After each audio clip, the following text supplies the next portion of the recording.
Hello, everybody, and welcome to episode 3 of Under the Macroscope, a weekly look at some of the macro factors affecting world economies with the chief strategist in the London office of Skybound Capital, Jabir Sadawala. The podcast available on Apple, Spotify, and the Google Podcast for Android platform.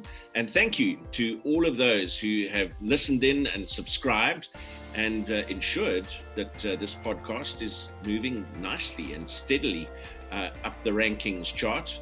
Jabir and I flippantly said to each other, we'd like to be number 1 by Christmas. So that's a goal for 2021.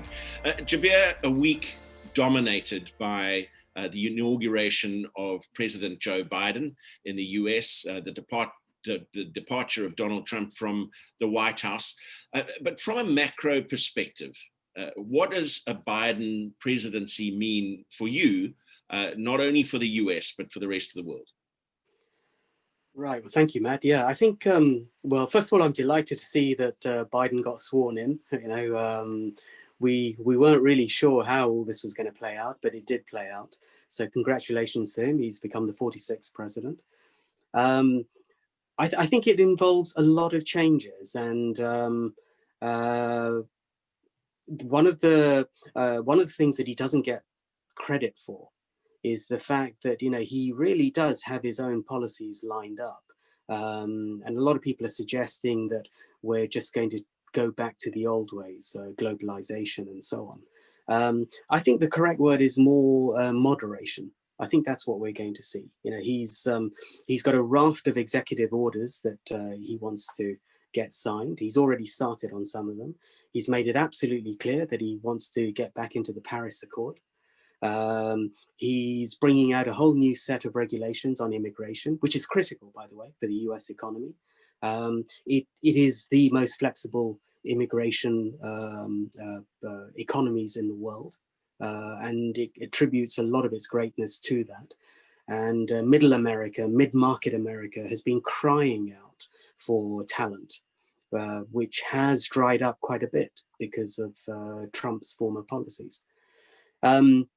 He's already allocating $20 billion for the vaccine rollout. The first 100 days seem to define a US presidency. You always hear that magic number.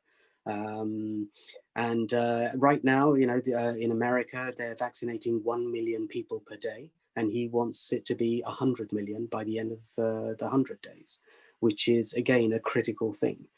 Some very interesting stats on vaccines that we can talk about later. But the first crucial challenge he has is to try and get his very big stimulus program through both houses. 1.9 trillion is the figure that's being brandished. And he won't get it all done, for sure, because he will be up against Republicans who will oppose him on certain things. But look, if he can do even half of that, then we're off to a good start. And it's not a bad thing to keep these spending plans in some sort of check. So that's what we're looking at. Politically, I'm surprised, for instance, at what certain regions and countries have done. So, for instance, the EU, much to my surprise, who no doubt is delighted to see the back of Trump, had a golden opportunity now to pander to Biden. And instead, they've done a couple of things, which is quite bizarre. One was towards the end of last year, where they entered into an investment deal with China. And China took that very seriously, to the point that even their president got involved in that to expedite that deal. And it's been signed. I would have thought that Europe could have held off a bit, just out of respect for Biden. That would have been the right thing to do, I think. The second thing, very recently, is that some policy advisors in Europe have sent a proposal to Brussels about how they need to move away from their reliance on the dollar and how they can actually beef up the euro. Again, not the right rhetoric to be doing that now when Biden has only just entered the fray. I don't think it sends out the right message. So those are things that we definitely need to look at. And then lastly, China also introduced some sanctions on US companies. They claim that it was a go at Mike Pompeo, But actually just raises the hurdle for Biden yet again. You know, it's a debating ploy in my opinion. So Biden's got a lot of work to do. He's got in there by the skin of his teeth, but I think he's got a lot of good policies there, and now he needs to be able to roll them out. Not surprisingly, as you pointed out, a vaccination rollout is a key part of the first stage of his presidency, and also across the globe. What updates can you give us on that front? Well, it's changing dramatically. I mean, you know, now I think we can use the word exponential quite comfortably. In the last few days, we've seen the total number vaccinated just under 57 million.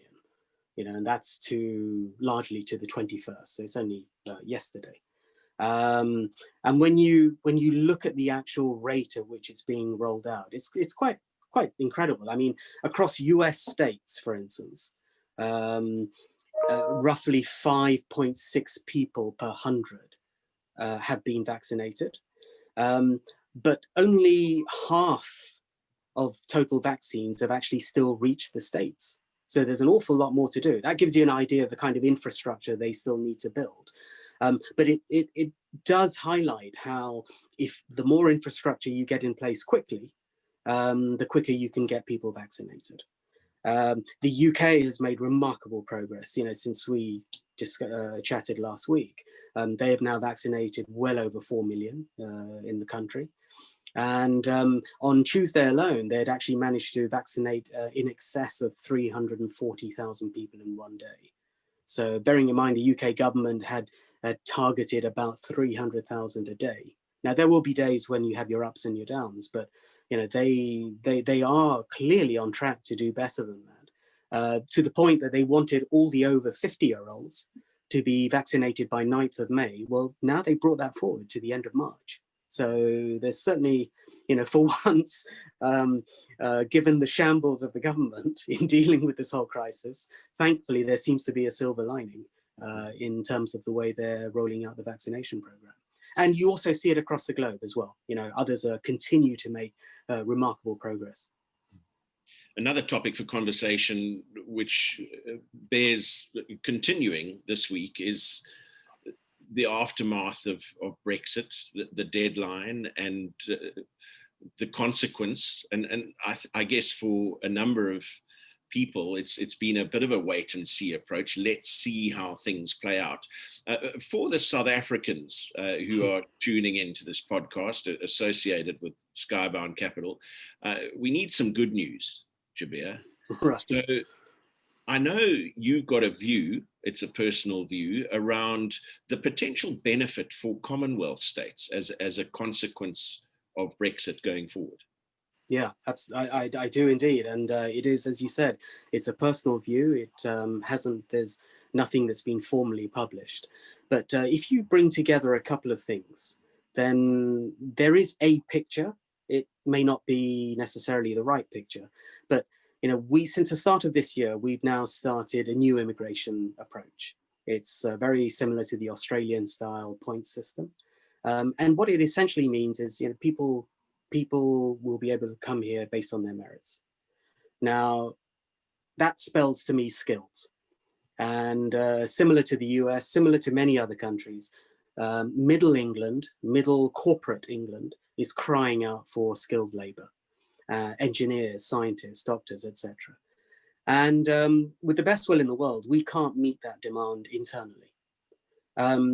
Add to that a second factor, which is that we are now free to go on a rampage and do our own trade deals.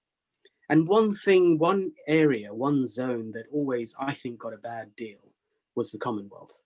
I do feel, and there are a lot of people who have actually said that, you know, the UK has rather disregarded the Commonwealth, largely because of the EU. You know, and the preference that the preferences all changed. So within the Commonwealth, I mean, you're talking about a very big landmass.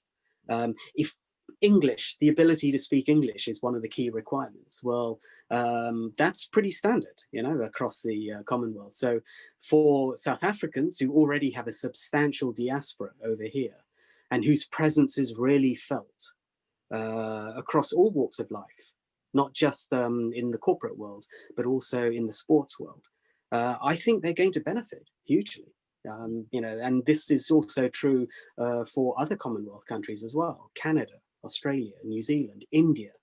We would love to do a trade deal with India. And this is true across all the other regions as well.